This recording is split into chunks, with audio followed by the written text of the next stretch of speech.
It's been a long layoff. I know you had COVID, you had rehabilitation, surgery, you had a whole bunch of variables that came in. So I want to ask you first off, how is your mental health throughout this whole 2.5 year process?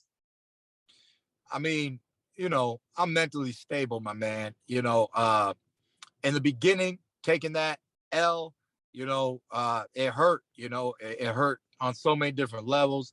It hurt my fighter spirit, it hurt my pride, it hurt my dreams, you know, and it's one thing to get beat by, a great fighter like Pacquiao, but what hurt the most is that I was in it.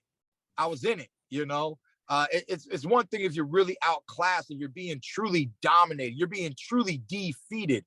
That was not a real defeat. It just was like an L, as we call it, right? I took an L. I didn't get defeated, from round one to round done.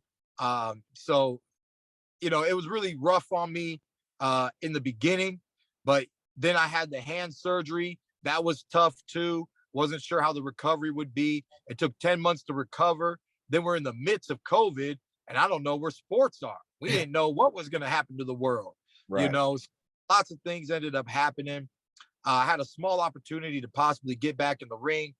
They wanted me to go fight in studio with no fans, and I said no. I was still doing fine off of the Pacquiao fight, and it was so electric. It was, dynamite. How do I go from all the fans and the energy to fighting in studio with no fans? It just didn't fulfill my spirit. But then after that, I wasn't getting no phone calls. And then I was like, oh, hold up, what's going on? So then I just kept waiting and waiting. Then we started finally talking about which month to come back in. Then I suffered COVID for 3 weeks. And then when I called them back, said, I'm back in the gym and I'm ready. They said, well, we're going to have to push you into January. And then we started rumors on the January 29th. They started giving me some opponents. Mario Barrios had the best record out of all the fighters that were presented to me. I said, send the contract. By the time they send the contract, it wasn't the 29th. It was February 5th. And, then we got to drop the news.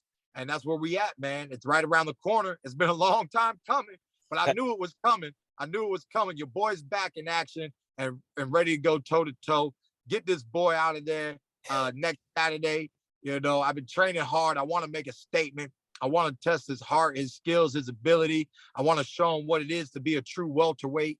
And, at the end of the day, it's my job to show him he signed the wrong contract.